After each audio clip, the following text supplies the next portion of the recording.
Well, let's cross live now and speak to our guest on this, and that is Leo Cairns, who is an aid worker, the head of mission, for Palestine, for Doctors Without Borders. Let me ask you, first of all, for your reaction to what has happened. We are horrified by what happened. First of all, I want to present the condolences for the family of the victim on behalf of MSF. But we are completely horrified of what happens. The situation in Gaza is a nightmare. If we take a bit of a step back and look at what is happening in the last months, you have hospitals being targeted and literally bombed. You have civilians who are being bombed indiscriminately. And we can see the indiscriminate nature of the bombing because it's full of hospitals are full of children and women. You have humanitarian aid that is blocked. We cannot bring humanitarian aid to the north of Gaza. And now the latest event, if you have 7 humanitarian aid workers being deliberately killed, targeted by a missile, while on a convoy to try to bring food to starving people in the north of Gaza. There is no word for what is happening now. No word for what is happening. We've heard now from the World Central Kitchen that they're going to be, for now, not working within that region. What kind of an impact is that going to have on those people who so desperately need the food?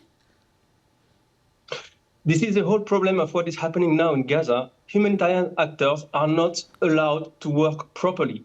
And you know, this incident, this tragic incident, is not isolated. Us, as MSF, we had 5 people who has been killed in MSF convoy or in MSF premises. So it's not the first time that this tragic incident is happening.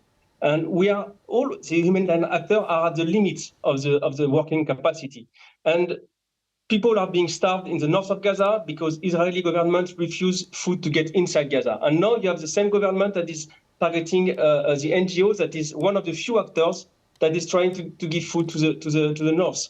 So it's you know, all the elements of what's happening in the last months are clearly pointing out to serious war crimes. So at some point, something has to be done.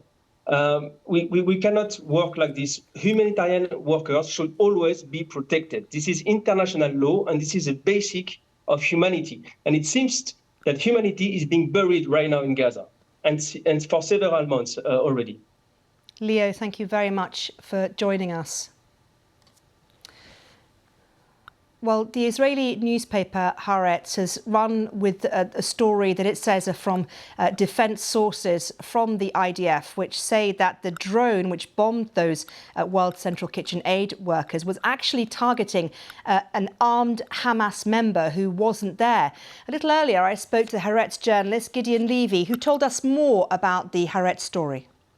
They told us what we published, obviously, and I'm not sure they said he was armed. They called him a terrorist, but I'm even not sure he was armed. And you know, the definition of terrorist is a very flexible and elastic one. And I don't know who he was, but nothing obviously justified this thing, especially after they did it 3 times. And they even moved those aid workers after they were attacked the first time. They moved to another car in order to save their lives. But nothing is good enough for the Israeli army, and they shot them dead.